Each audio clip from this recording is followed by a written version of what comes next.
Hello, my dear student. Welcome to Excellent Studies Center Educational Channel. तो student, जैसा कि आपको ग्राफ पर देख के क्लियर समझ में आ गया होगा कि अभी हम लोग मैटर के बारे में पढ़ने वाले हैं और मैटर का जो चैप्टर है आपके फर्स्ट चैप्टर केमिस्ट्री से लिया गया है class 9 matter in our surrounding. जैसा कि स्टूडेंट नाम से ही क्लियर है कि हम इसमें कुछ मैटर जैसी चीज़ों को पढ़ने वाले हैं और ये जो मैटर है ना ये हमारे आसपास रहने वाली चीज़ें हैं। ऑफ कोर्स इसलिए तो इसका नाम दिया गया कि मैटर इन आवर सराउंडिंग। और ऐसा ही है स्टूडेंट, ये चैप्टर काफ़ी इंटरेस्टेड है, very interested and as well as very easy chapter. As we look at our surrounding, we see a large variety of things with different shapes, size and texture. Student, हम अपने आसपास जो है ना बहुत प्रकार के विभिन्न प्रकार की चीज़ों को देखते हैं और यही जो सारी चीज़ें हैं ना यही एक्चुअली में मैटर है। इसका मतलब स्टूडेंट्स कि मैटर को कुछ हम ऐसे डिफाइन कर सकते हैं कि मैटर इज एनीथिंग, मैटर हर वह चीज है जिसके पास मास होता है और ऑक्यूपाइज स्पेस लेता है, वो मैटर कहलाता है। ओके स्टूडेंट, यानी आप ऐसे कह सकते हो कि matter is anything that is a mass and occupies space is called matter. That's all. यानी मैटर हर वह चीज है जिसके पास मास होता है और ऑक्यूपाइज स्पेस होता है। एक चीज स्टूडेंट ध्यान रखें यहाँ पे आप, मैटर हर चीज नहीं है बल्कि मैटर हर वह चीज है। Matter is anything that has a mass. यहाँ पे एक शर्त दी गई है कि मैटर हर वह चीज है जिसके पास मास होगा यानी कि वजन होगा और ऑक्यूपाइज स्पेस जो कुछ स्पेस लेता हो। अब सोचिए स्टूडेंट कि मैटर यानी कि पदार्थ हर वह चीज है जिसके पास मास और वॉल्यूम होगा। इसका मतलब कि हम तो बहुत सारी चीजों का नाम बता सकते हैं। ऑफ कोर्स इससे पहले मैं आपको ये बता दूं कि मैटर को कुछ आप ऐसे भी डिफाइन कर सकते हो, इल्स में मैंने दिया है यानी कि और anything which has a volume and mass is called matter. इसमें कुछ नहीं है, देखो मास की जगह पे मास तो आ ही गया। एक्यूपाइज स्पेस को आप वॉल्यूम से भी डिनोट कर सकते हो, इसलिए मैंने आपको ऐसा कुछ लिखा कि anything which has a mass and volume is called a matter या फिर anything which has a volume and mass is called matter। फिर से देख लो, matter is anything that has a mass and occupies space is called matter and etc and other language anything which has a volume and mass is called matter। यानी पदार्थ हर वह चीज है, matter हर वह चीज है जिसके पास मास होगा और occupies स्पेस यानी कि वॉल्यूम होगा, वो मैटर कहलाएगा। इसका मतलब स्टूडेंट बहुत सारी चीजें मैटर हो जाएंगी। तभी तो मैंने आपको कहा कि as we look our surrounding we see a large variety of things. हम अपने आसपास बहुत सारी चीजों को देखते हैं, तो ये सारी चीजें में अगर मास है, अगर एक्यूपाइज स्पेस है, सोचो स्टूडेंट किसमें नहीं है, सब में तो है।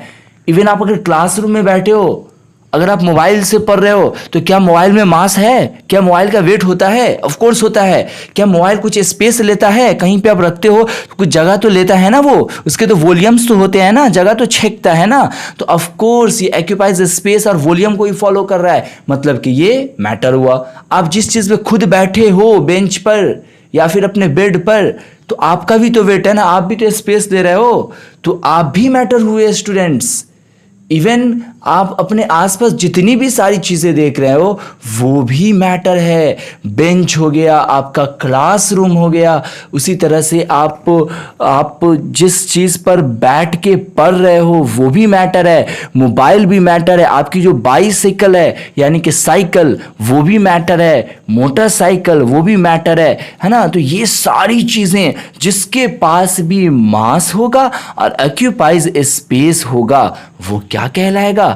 वो मैटर कहलाएगा। ओके, तो आप इसको इजीली अगर एग्जाम में आता है तो आप पूरा का पूरा मार्क्स अचीव कर सकते हो। अगर आपको आए कि what do you understand matter या डिफिनेशन ऑफ मैटर, मैटर से आप क्या समझते हो, तो इजी आप अब लिख सकते हो। स्टूडेंट आप इस लायक आप बन चुके हो कि matter is anything that is a mass and occupy space is called matter, and another language anything which has a volume and mass is called matter. Okay students, अब देखो स्टूडेंट्स, अगर मैं आपसे ये पूछूं कि बेटा आप हमें ये बताओ कि क्या कुछ ऐसी भी चीजें हैं जो कि मैटर नहीं है, तो आप क्या बोलोगे? सोचो सोचो ज़रा, अगर मैं आपसे ये क्वेश्चन करूं कि क्या कोई ऐसी भी चीज़ें हैं जो कि मैटर नहीं है, तो आप तो बोलोगे कि सर सबके पास तो वजन होता, सब तो जगह लेता, तो इसका मतलब हर कोई मैटर है। चलो ठीक है, लेकिन एक चीज़ आप ध्यान रखो कि मैंने अगर ये कहा है डिफिनीशन में, आपका डिफिनीशन वेल डिफाइंड डिफिनीशन है स्टूडेंट्स, आप ध्यान दो इसके एक एक पॉइंट्स पे कि मैटर इज एनीथिंग, यानी मैटर हर वह चीज़ नहीं है, matter is anything that is a mass. इतना में तो पता चला मैटर इज एनीथिंग, हर कुछ मैटर है।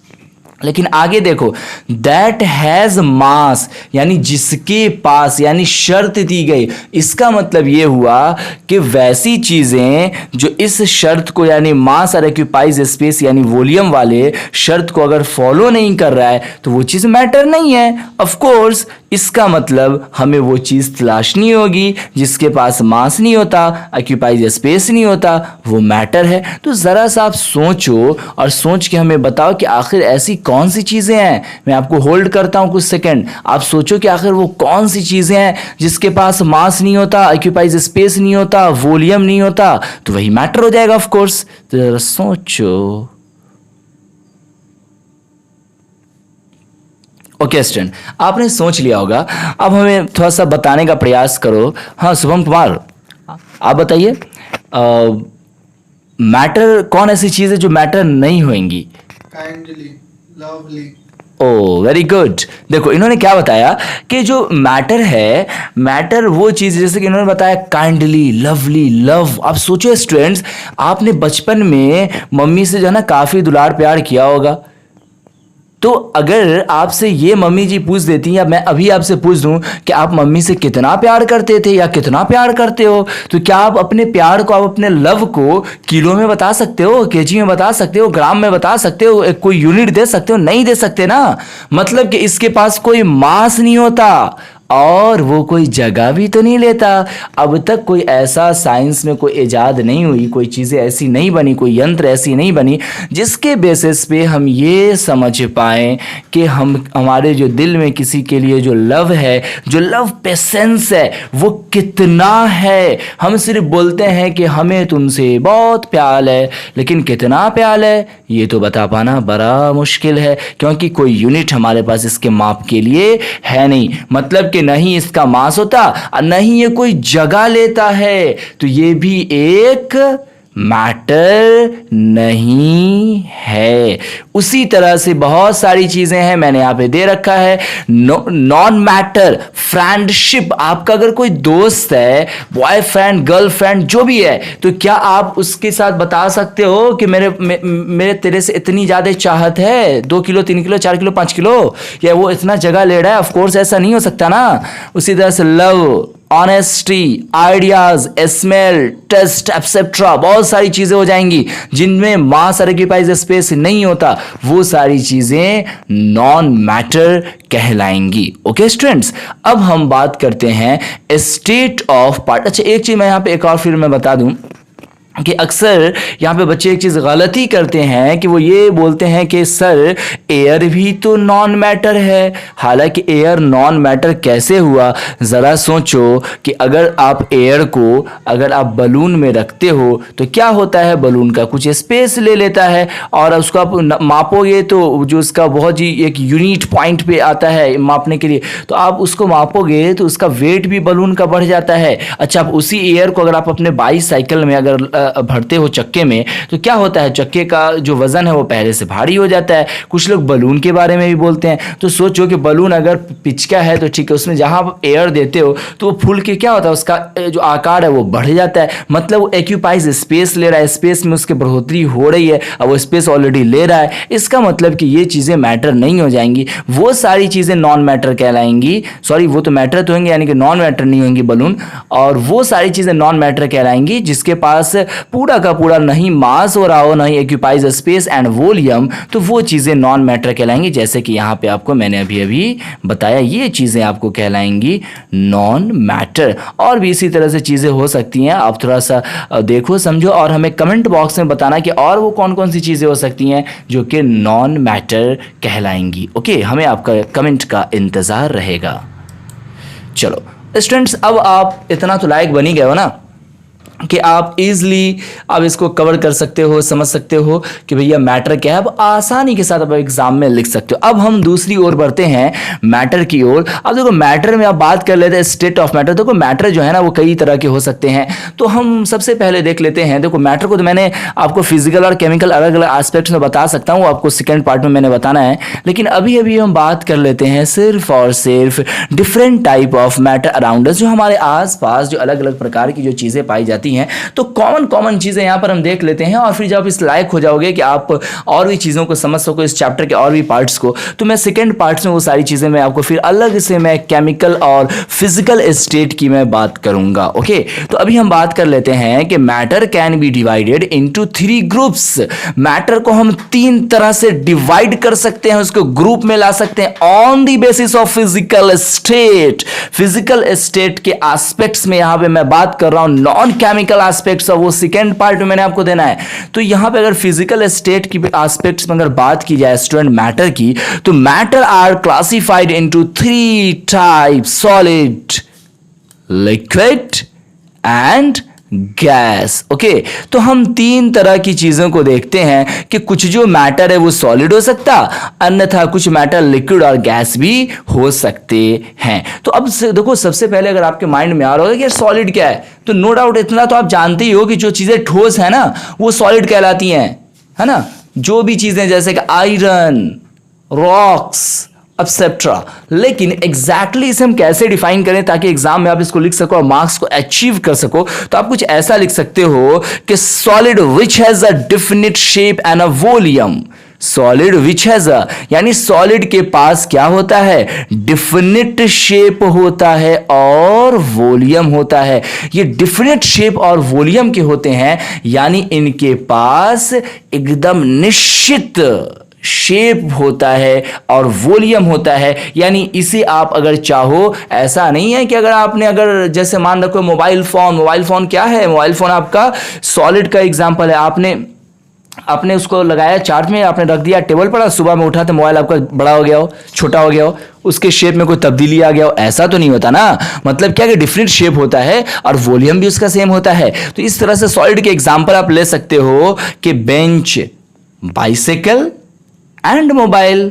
ओके, अब देखो ये जो आपको मैंने एग्जाम्पल बताया, आपको लगता नहीं कि ये चीज इसलिए, अच्छा मैं आपसे ये अगर पूछूं कि बेटा ये बताओ कि बेंच, मोबाइल, साइकिल, बाईसाइकिल ये सारे ठोस हैं, क्यों ये सॉलिड हैं, क्या रीजन है इनका?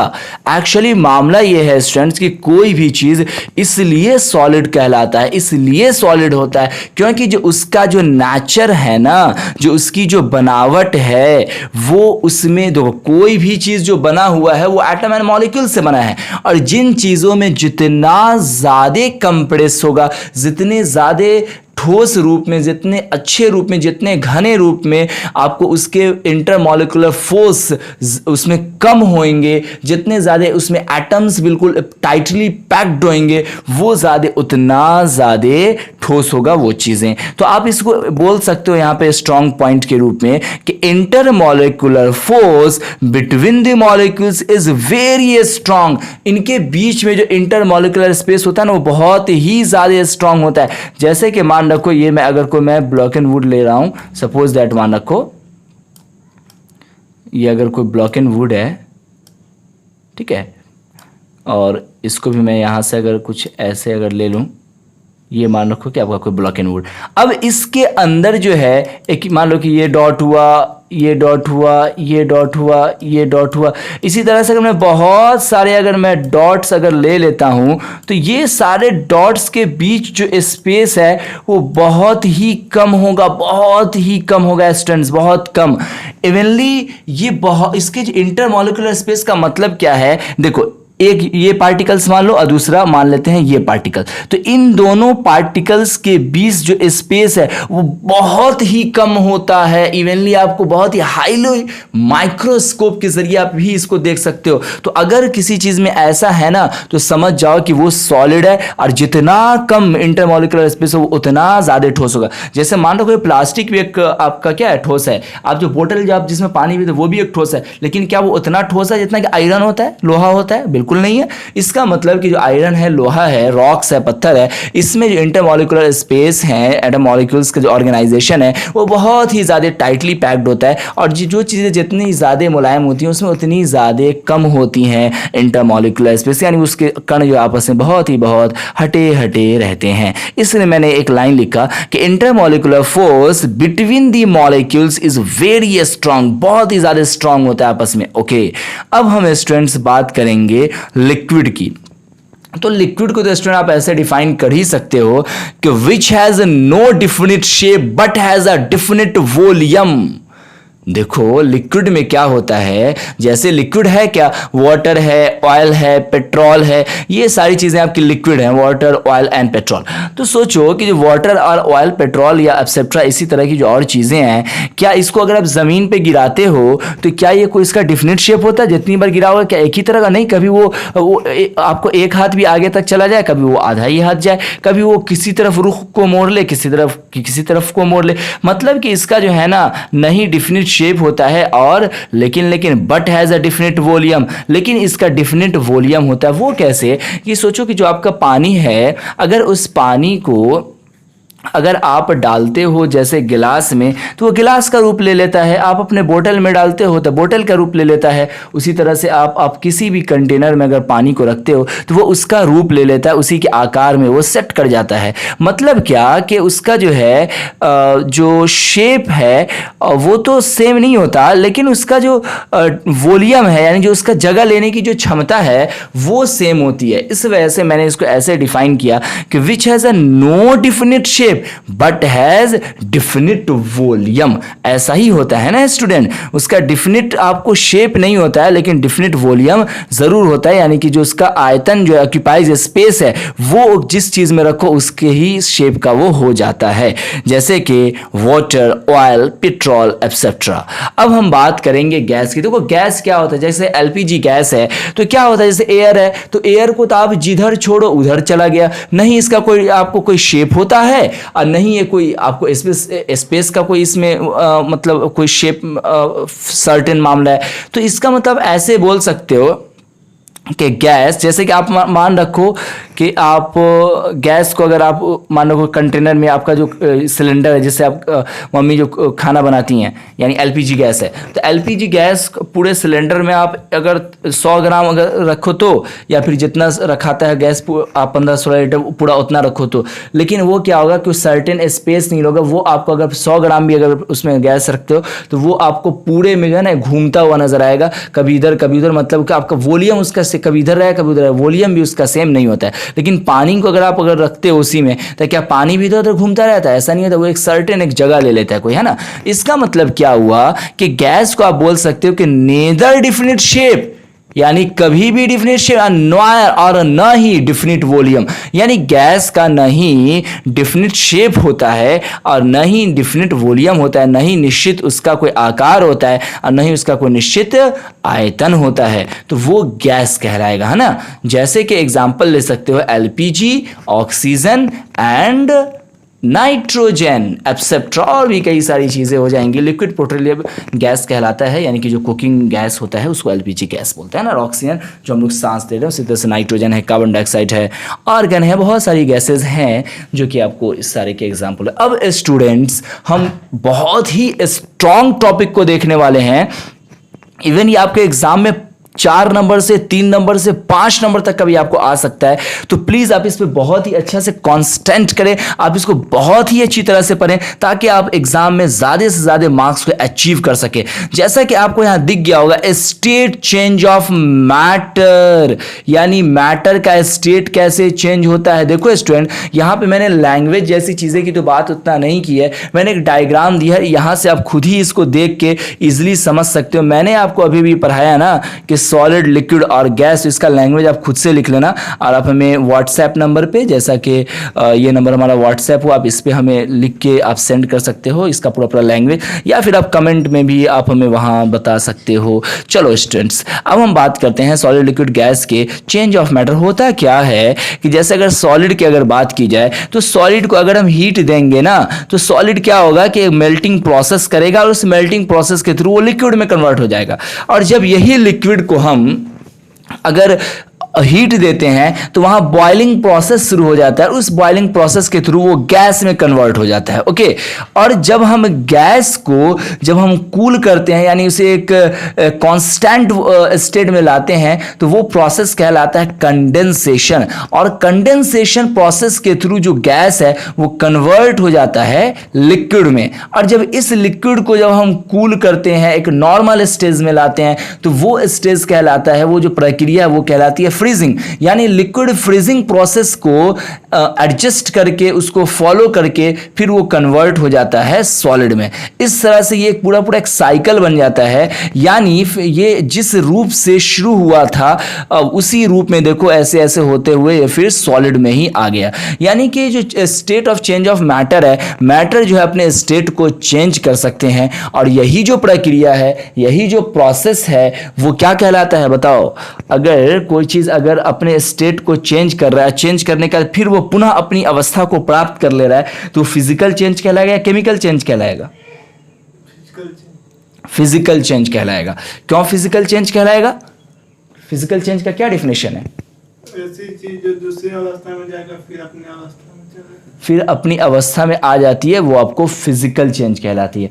और केमिकल चेंज में क्या होता है कि फिर वो अपनी अवस्था को ग्रहण नहीं कर पाती है। बिल्कुल सही बात है, जैसे कि मिल्क से कर्ड का, यानी कि दही का जमना, और दही से फिर मिल्क तो बन नहीं पाएगा। तो इस तरह से अभी तो हम पढ़ ही रहे हैं ना स्टूडेंट सॉलिड स्टेट के बारे में, सॉरी मतलब कि आपको physical nature of the matter के बारे में, इसलिए मैंने ये आपको डायग्राम दिया। बहुत ही अच्छा ऑफ कोर्स आपको लगा होगा स्टूडेंट। अगर आपको वीडियो पसंद आ रहा हो तो इसे लाइक शेयर भी किया करो अपने दोस्तों में भी, ताकि उसे भी इनका बेनिफिट आसानी के साथ मिलता रहे। और चैनल सब्सक्राइब नहीं किया तो प्लीज प्लीज सब्सक्राइब तो कर ही लो, ताकि नेक्स्ट भी मैं अगर वीडियोज में लाता रहूं तो सबसे पहले आपको आसानी के साथ मिलता रहे। ओके, अब स्टूडेंट हम बात करेंगे, देखो अभी state of the change of the matter की तो मैंने बात कर ही ली ना।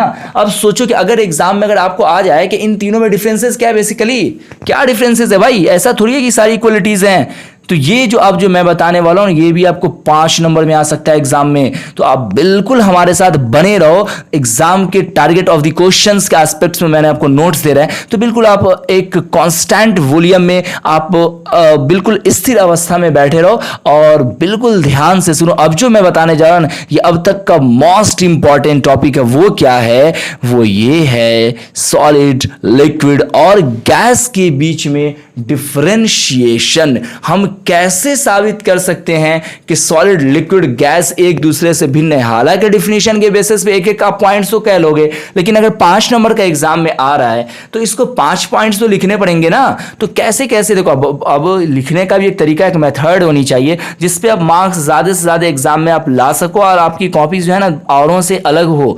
एक ये तो प्लानिंग आपको करनी होगी। तो अगर कभी भी सॉलिड, लिक्विड और गैस में डिफरेंशिएशन अगर आपके एग्जाम में आता है, और हालांकि आता ही है, तो ये मोस्ट इंपॉर्टेंट क्वेश्चन में से एक होता है, तो ज़्यादा से ज़्यादा चांस बनते हैं। तो सबसे पहले आप क्या करोगे कि एक सीरियल नंबर बनाओगे। जितने भी सारे डिफरेंशिएशन आपको लिखने हैं वो यहाँ पे 1 2 के रूप में लिखोगे, और फिर 3 कॉलम बनाओगे, एक सॉलिड का, एक लिक्विड का और एक गैस का। ओके, आप लिखोगे सॉलिड, लिक्विड और गैस, ऊपर में हेडिंग दोगे। उसके बाद जितनी भी कैरेक्टरिस्टिक्स हैं सॉलिड की वो यहाँ पे आप लिखोगे। यार सीरियल नंबर के यहाँ पे आप कैरेक्टरिस्टिक्स भी लिख सकते हो। तो फर्स्ट कैरेक्टरिस्टिक सॉलिड की क्या है कि पार्टिकल्स आर क्लोजली पैक्ड। इनके पार्टिकल्स क्या होते हैं? बहुत ही ज्यादा आपस में क्लोजली पैक्ड होते हैं, जबकि लिक्विड के पार्टिकल्स आर लूजली पैक्ड।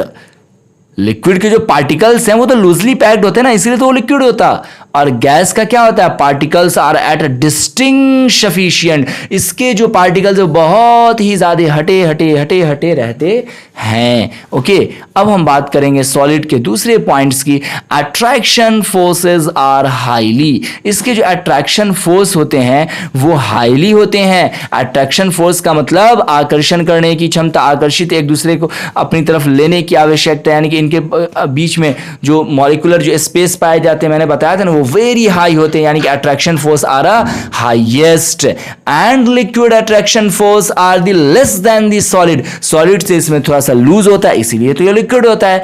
और गैस का क्या होगा, मैंने तो बताया था ना कि नेदर और नॉयर, ये तो कभी भी इसका जो निश्चित तो होता ही नहीं, नहीं वॉल्यूम है नहीं मास। तो अट्रैक्शन फोर्स आर मैक्सिमम, इसका जो अट्रैक्शन फोर्स होता है वो बहुत ही ज्यादा यानी मैक्सिमम हाईली होता है। ओके, अब हम बात करेंगे सॉलिड के तीसरे कैरेक्टरिस्टिक्स की। They possess definite shape, mass and volume. They possess का मतलब क्या, यानी वो अपने आप में पोज करता है, रखता है क्या, डेफिनेट शेप और mass and volume, and they do not possess definite shape but possess definite mass and volume। लेकिन ये डिफिनिट शेप तो नहीं रखता, लेकिन रखता है लिक्विड क्या, डिफिनिट मास एंड वॉल्यूम, जैसा कि मैंने आपको डिफिनेशन में बताया था।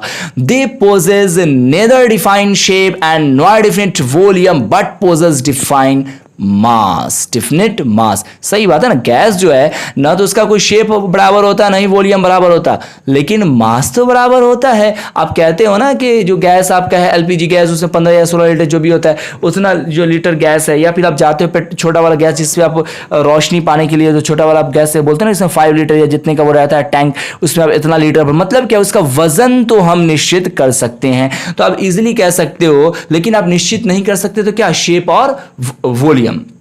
लेकिन मास आप निश्चित कर सकते हो, इस वजह से आप इसको ऐसा बोल सकते हो कि they possess neither definite shape and not definite volume but possess definite mass. Mass को आप एक फिक्स अवस्था में ला सकते हो, जैसा कि मैंने आपको अभी एग्जांपल में बताया। थर्ड सिचुएशन देख लेते हैं। थर्ड सिचुएशन ये है स्टूडेंट मैटर की, यानी उसकी कैरेक्टरिस्टिक्स की, कि they poses definite, sorry third तो हो गया था आपका, अब हम बात करेंगे फोर्थ की। सॉलिड आर रिजिडली, सॉलिड क्या होता है, बहुत ही ज्यादा रिजिड होता है, कठोर होता है, तभी तो वो सॉलिड होता है। लिक्विड इज फ्लूइडी, लिक्विड क्या होता है, फ्लूइड टाइप का होता है, फ्लूइड नेचर को फॉलो करता है। और गैस क्या होता है, ये तो नहीं सॉलिड होता है, नहीं फ्लूइड होता है, मतलब आप लिख सकते हो not rigid and not fluid. ये क्या बहता है, क्या ये ठोस होता है, नहीं होता ना, तभी तो मैंने लिखा कि not rigid and not fluid, यानी फ्लूइड का मतलब तरल अवस्था का। अब हम बात करेंगे पांचवें प्रकार की, और ये पांचवा लास्ट प्रकार हो जाएगा आपको differentiation of solid liquid and gas का। और 5 लिख दोगे तो काफ़ी है आपके मार्क्स अचीवन के लिए, वरना आप आगे भी इसको याद कर सकते हो। द पार्टिकल्स आर, क्या होते हैं, द पार्टिकल्स आर, सॉलिड के पार्टिकल्स इसके जो होते हैं आपस में बहुत इंटरमॉलिक्यूलर स्पेस इनका बहुत ही कम होता है। आप पार्टिकल्स आर फ्री, और इसके पार्टिकल्स क्या होते हैं, फ्रीली होते हैं, यहां पे दिया गया है, इसको आप यहां से कैचअप कर सकते हो। The particles are fixed and possess the least energy, and particles are free to move and a volume higher energies that a solid, and the particles have minimum freedom and a motion and possess maximum energies। सही बात है, gas की energy कितनी ज़्यादा होती है, आप सोचो ना यार, गैस को अगर पूरी तरह से फिलअप कर दिया जाए, आपने देखा है ना कि वो बैलून को बहुत लोग ऊपर उड़ाते हैं, तो गैस में अगर इतनी ज़्यादा एनर्जीज होती है कि आप देखो वो आपको पेट्रोलियम गैस, एलपीजी जो कुकिंग गैस है, उससे पूरा फायर तैयार करते हो, खाना बनाते हो, तो ऐसी बातें तो हैं, इसको पढ़ोगे इसलिए समझ में आ जाएगा। अब हम छठे पॉइंट्स की बात करते हैं। दे पोजेस हाईएस्ट डेंसिटी, इसका क्या होता है, जो इसके जो डेंसिटी होती है ना, घनत्व, वो क्या होता है, हाईएस्ट होता है, तभी तो वो सॉलिड होता है ना, यानी ये आपस में बहुत ही ज्यादा कसे होते हैं। They possess lowest density that the solid, और इसका क्या होता है, सॉलिड से थोड़ा लो होता है, तभी तो ये लिक्विड होता है। और gas they possess very least density, इसका बहुत ही ज्यादा हटा अब बीच का स्पेस होता है यानी डेंसिटी जो घनत्व है ये बहुत ही ज़्यादा होता है। 7वां पॉइंट हम देखो, ये मैं 5 पॉइंट से ज़्यादा मैंने इसलिए बता रहा हूँ कि ताकि अक्सर क्या होता है कि आप 5 पॉइंट अपने याद तो किया, लेकिन ज़्यादातर स्टूडेंट्स होते हैं उसमें कुछ पॉइंट्स को मिस करते रहते हैं, याद आ रहा है फिर नहीं आ रहा है, तो मैंने आपको एक्स्ट्रा पॉइंट से बता दे रहे हैं ताकि अगर आप उसमें से कुछ दूसरा पॉइंट्स भूले तो उसको छोड़ के आप अगले पॉइंट्स को कैचअप कर लो और आपको ज़्यादा से ज़्यादा आप लिख सको ताकि अच्छा से अच्छा मार्क्स आपको अचीव हो सके। तो चलो मैं 7वां तो लास्ट ही पॉइंट मैंने आपको बता रहा हूँ। तो 7वां पॉइंट्स में दिया गया दे have a least compressibility. Okay, compressibility का अंदर दबाने के लिए, यानी इसको कंप्रेस नहीं, आप देखो सॉलिड है तो सॉलिड को आप दबा सकते हो, हालांकि जैसे आपका पानी वाला बोतल है उसको आप दबा सकते हो, इसी में दी हैव अ लीस्ट बहुत थोड़ा बहुत कर सकते हो, लेकिन ऐसा थोड़ी है ना कि आप जो लोहा को जो है पूरी तरह से आप दबा दोगे, आप अंडरटेकर थोड़ी हो, उससे भी नहीं हो पाएगा। They have a higher compressibility than solid, they have higher compressibility than solid, और ये solid से क्या होता है थोड़ा सा हाई होता है, मतलब इसको आप थोड़ा बहुत तो पुचका सकते ही हो ना। they have the higher compressibility और they have a higher, इसका तो सबसे ज़्यादा होता है, इसको जितना चाहो उसको आप दबा के देखो ना, उतना ज़्यादा जो गैस है आप उसको एक सिलेंडर में पैक कर देते हो। अब उसी अगर गैस को आप रूम में छोड़ोगे तो देखो पूरे रूम में आपको फुल हो जाएगा, लेकिन इतने बड़े एरियाज रूम में जो पूरा फुल है गैस, उसको आप छोटे से कंटेनर में भी रख देते हो, मतलब इसकी कंप्रेसिबिलिटी बड़ी हाई होती है। तो इस तरह से स्टूडेंट ये सारी चीज़ें आपको पढ़ाई गई। प्लीज़ आप इसे लाइक एंड शेयर करो और चैनल सब्सक्राइब नहीं किया चैनल को सब्सक्राइब करें। स्टूडेंट्स अब मैं आपको ये बताने वाला हूँ कि आखिर वो कौन कौन से क्वेश्चन एग्जैक्ट मैं आपको स्क्रीन पर देने वाला हूँ, वो कौन कौन से क्वेश्चन है जो कि आपको मार्क्स में एग्जाम में आपको आ सकते हैं, ज़्यादा से ज़्यादा मार्क्स आपको अचीव करवा सकते हैं। तो क्या आप जानना चाहोगे? Of course student. तो देखो ये सारे जो क्वेश्चन है ना, अभी जो मैंने आपको जो भी थ्योरेटिकल सेक्शन पढ़ाया, उन सारे थ्योरेटिकल क्वेश्चन से जो क्वेश्चन जो बनते हैं जो कि आपके मार्क्स में आपके एग्जाम में आते हैं, वो कुछ इस तरह से आपको आ सकता है कि what do you understand by matter, matter से आप क्या समझते हो, मैटर के द्वारा आप क्या समझते हो, which of the following are matter, यानी वो आपको इस तरह से दे दिया जाएगा एक लिस्ट ऑफ द मैटर, आपको कहा जाएगा कि पहचानो इसमें कौन कौन सी ऐसी चीज़ें जो कि मैटर हैं, chair, air, love, smell, cold, old, cold, drink, smell, perfume. तो ये सारी चीज़ें हमें आपको पहचाननी है कि कौन कौन सी मैटर, मैंने आपको बताया था ना मैटर कौन है और नॉन मैटर कौन है। उसके बाद आपको जो सबसे हायर क्वालिफाइड आज के टॉपिक का जो क्वेश्चन है वो कुछ इस तरह से एग्जाम में आ सकता है कि a tabular the differences in the characteristics of the 3 state of matter, यानी 3 स्टेट ऑफ मैटर जो मैंने आपको फिजिकल रूप में जो बताया था, सॉलिड, लिक्विड, गैस, वो आपको पूछ रहा है कि टैबुलर डिफरेंसेस, यानी जैसे कि आप एक चार्ट बनाकर उसके डिफरेंसेस को बताना है, और आपको नोट्स में मैंने वैसा ही बताया, यानी एग्जैक्टली वही आंसर हो जाएगा। तो ये सारे क्वेश्चंस को आप सॉल्व करो, और सॉल्व तो हो ही जाएगा, फिर भी नहीं हो पाता है तो आप हमें कमेंट बॉक्स में कमेंट करके बता सकते हो, या इस नंबर पे आप हमें व्हाट्सएप पे संपर्क कर सकते हो। Okay, thanks watch the video. तो student full chapter and full course की प्राप्ति के लिए प्लीज ज्वाइन करें excellent study centre Sitamarhi. Join now 9546604112।